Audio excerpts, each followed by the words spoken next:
El origen de Roma es algo todavía desconocido. Las diversas teorías se basan en la información de los autores antiguos y en los diferentes tipos de hallazgos arqueológicos encontrados en Roma.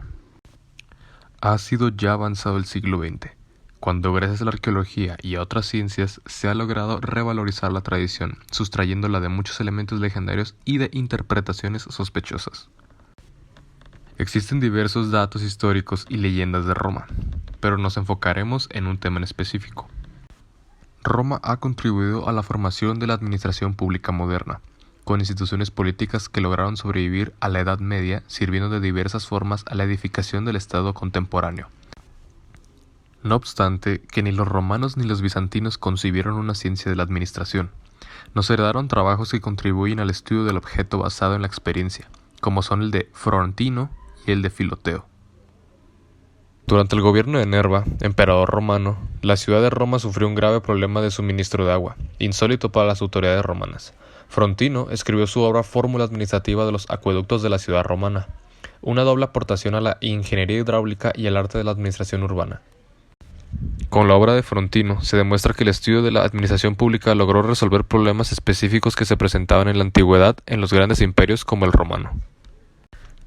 El hábito de Frontino de sentar en forma escrita los preceptos de la administración y de formular teorías administrativas ha sido citado como prueba de que era un defensor decidido del sistema senatorial y del servicio público por periodos cortos, en oposición al sistema imperial creciente profesionista.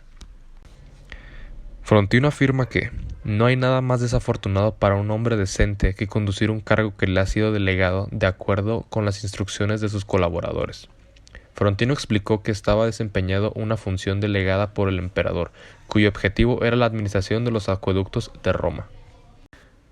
En cuanto a Filoteo, funcionario de la administración bizantina, se encuentra su obra Cletorologión, en la que describe la compleja jerarquía de la época, sus ceremonias y banquetes.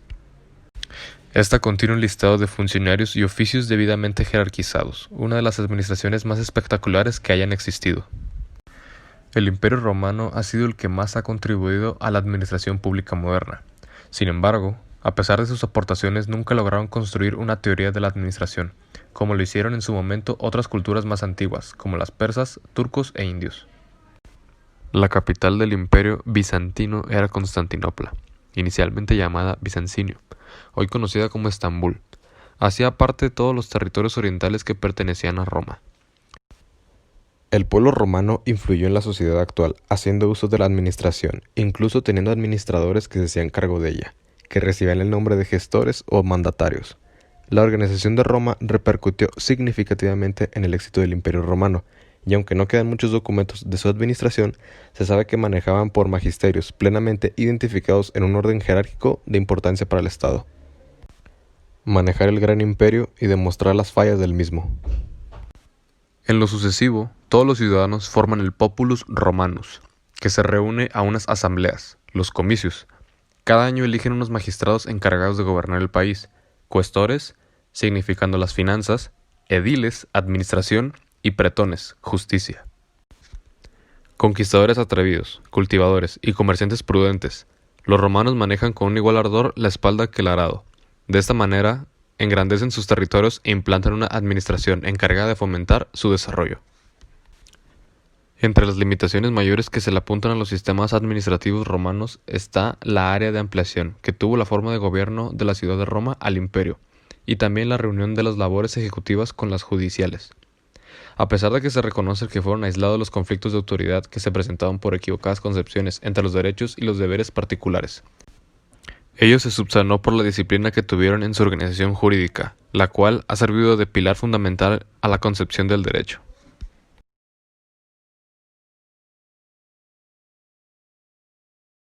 El Principado romano fue una derivación de una de las formas de la magistratura constituyente. Después que el triunvirato establecido para dar una organización a la comunidad a la muerte de César se convirtió en soberanía efectiva de un solo individuo. El único triunviro que quedaba resignó el día 13 de enero del año 727. Este poder excepcional, y en cumplimiento del encargo que se le había encomendado, puso en vigor la nueva organización dada a la comunidad. El fundamento jurídico de esta organización se hallaba, lo mismo que el de la legislación de las 12 tablas, en el poder constituyente atribuido al creador de la misma, como la confirmación formal de la organización dicha por los degenerados comicios de esta época. No habría hecho sino imprimir a la obra del nuevo Rómulo el sello de la revocabilidad. Se prescindió de ella.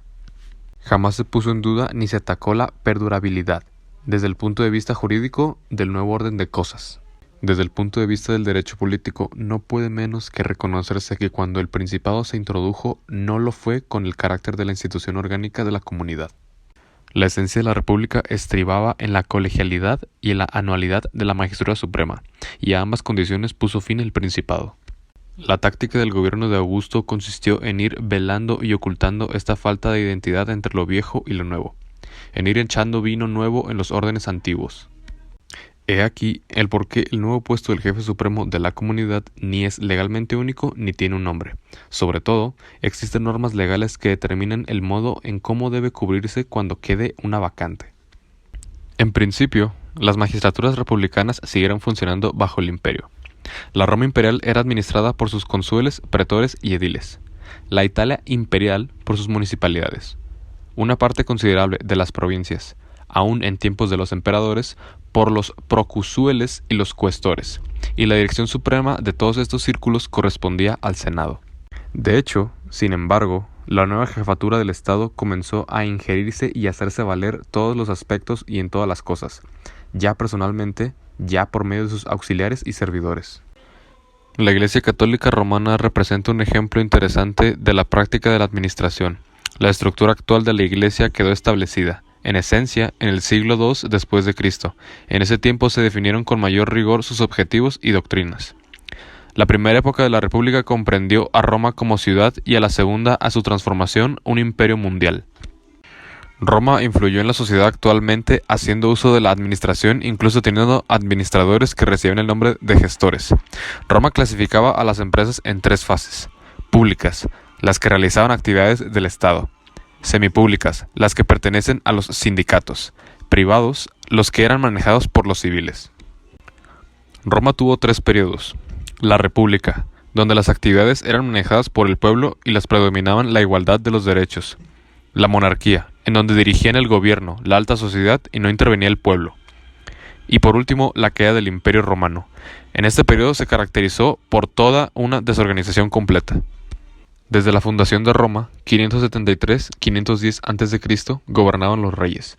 Durante este periodo, las antiguas familias constituyeron los patricios, quienes tenían el poder, y los plebeyos, los nuevos habitantes, quienes eran los de clase baja.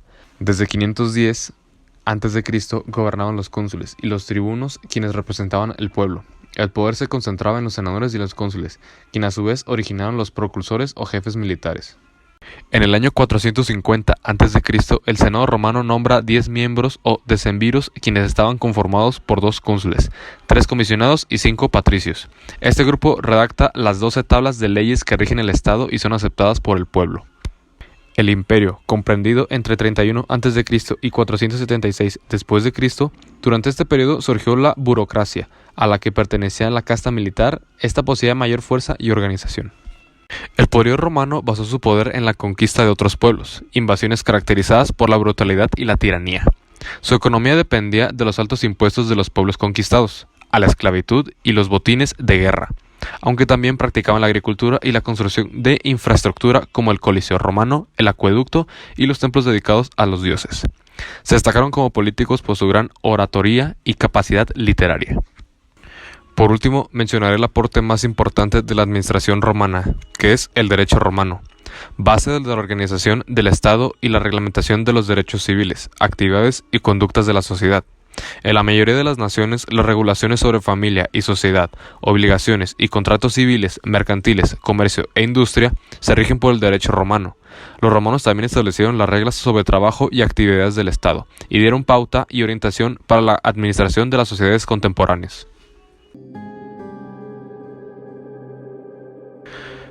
Con esta información concluyo mi presentación. Como conclusión final, podría decir que los romanos fueron una de las civilizaciones que más influyó en el pensamiento administrativo, quienes marcaron las bases más importantes para la sociedad moderna. Gracias.